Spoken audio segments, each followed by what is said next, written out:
lusot ang may atraso. Dahil daw sa galing mag-sales talk ng isang salon owner at nagpakilalang may-ari ng isang financing business, nainganyo rin ang isa pang negosyante na maglagay ng pera kay Yumi. Lumapit lang siya sa akin kasi talaga meron naman akong business na sa pa-swipe ng credit card. Siguro nakikita na niya matagal sa Facebook ko na naglalabas ako ng unit. Nag-message siya sa akin, sabi niya baka pwede daw na makakuha ng loan.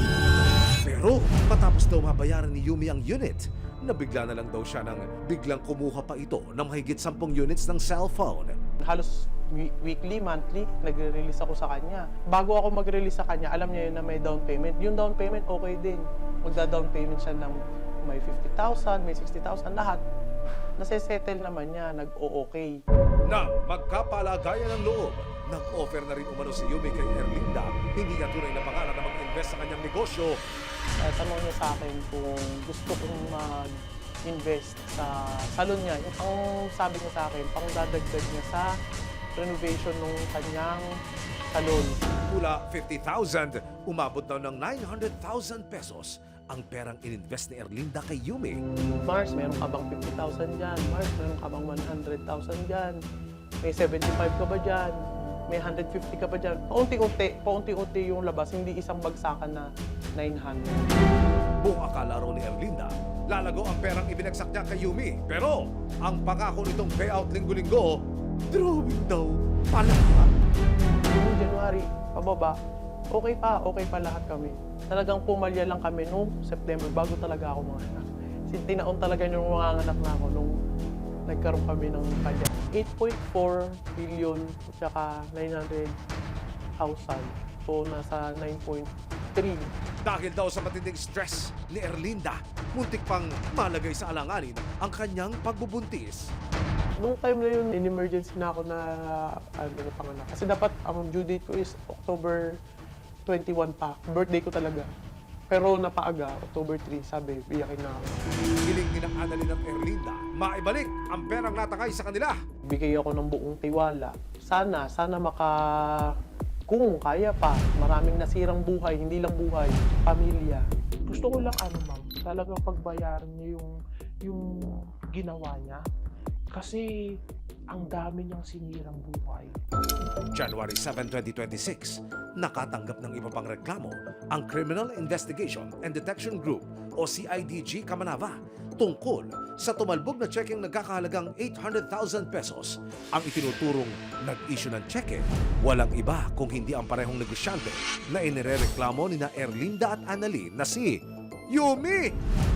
I-encash ko lang daw po at wala daw pong panluloko pag nag-issue daw po siya ng check. Pero ginawa niya pa rin po at close account na po yung binigay niya po sa akin. Dahil may nakaschedule na pakikipagkita kay Yumi ang panibagong nagrereklamo.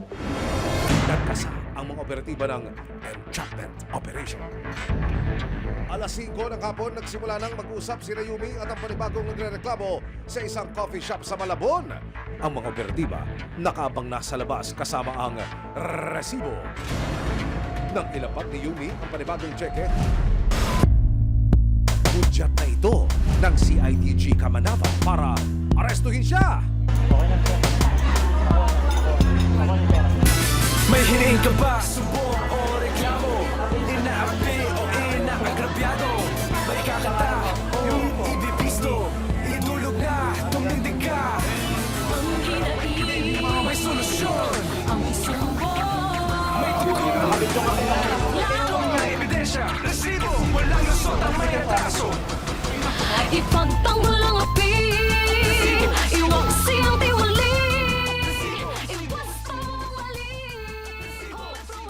Karapatan ko na yung ano bang yung sasabihin, maaaring gawin sa bago sa may ebidensya na talbog yan madam may nauna ka na, may nauna. Talbog yun. Talbog. Sinampahan si Yumi ng mga kasong swindling at estafa. January 8, 2026, isa-isa nang lumitaw sa opisina ng CIDG Kamanava ang iba pang nagpakilalang mga nabiktima ni Yumi. Sa paghaharap ng mga nagrereklamo at ni Yumi, dito na unti-unting naglabas ng sama ng loob ang mga nagtiwala sa kanya. Gusto mong bigyan ka ng chance, sinasabi mo, kung bibigyan naman po ako ng ninyo lahat ng chance. Basta ako, hindi ako i-let go yung... Paano naman kami? 10,000 na nga lang hinihingi nito eh. Hindi mo pa maibigay. Wala akong... Paano kami?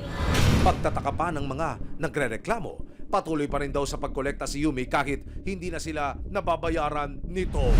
Mga kinuha mo ng October na Ayun na yung nangyari na, kaya kayo nadamay kasi... tapal po in short. Hindi na siya tapal, ma'am. Pinautang ko siya ulit. Yung nangyari na yon, alam mo na panluluko ka na, ba't mo pa dinagdagan? Kasi gusto ko na kumita yung pera. Kasi alam ko kikita pa ako ulit doon eh, pag naglabas ako doon. Tapos 200. Wala kang consent eh.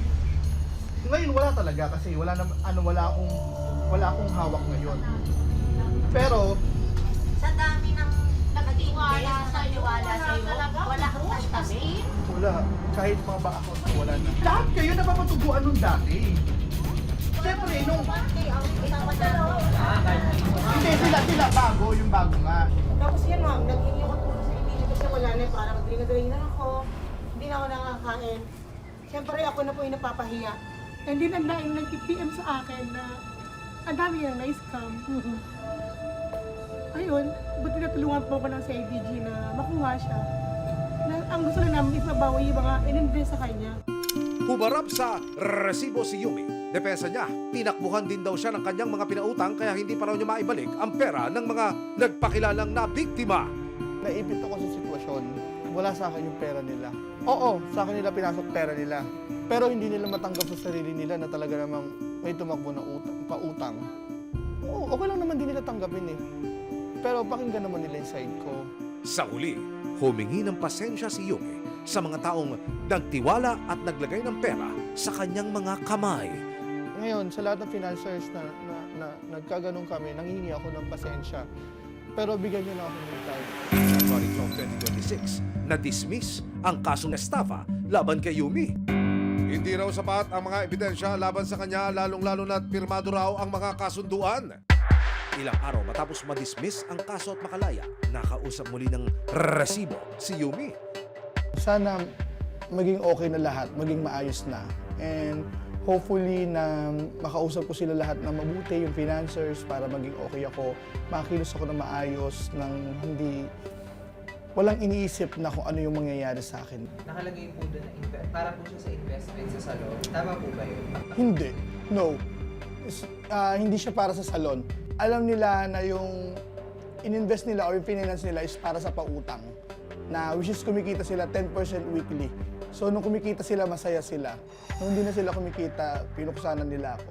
Nanawagan din si Yumi sa mga may utang daw sa kanya na magbayad na. Yun nga, sana maisip nyo naman na bayaran ako, maisip nyo na unti-untiin ako, and kalabitin sana kayo ni Lord para maisip nyo naman na makapagbayad unti-unti at makapagbayad din ako sa financial unti-unti. Pero ang iba pang mga pumarap sa resibo, pursigido pa rin panagutin siya. Kung nakipagtulungan ka sana sa amin ng maayos at nakipag-usap, hindi naman po kami ahantong sa ganito. Masakit po sa part namin kasi yung pong pera is pwede na namin itulong sana sa pamilya namin. Kaso wala eh. Wala na po kaming magawa.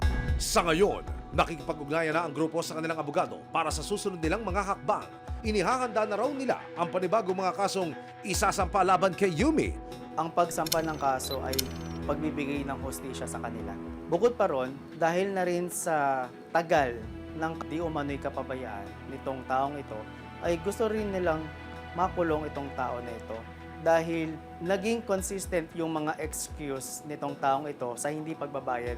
Ang CIDG Kamanava naman, inihahanda na rin ang motion to refile para matulungan ang kulang sa 10 tao na naglagay umano ng pera kay Yumi.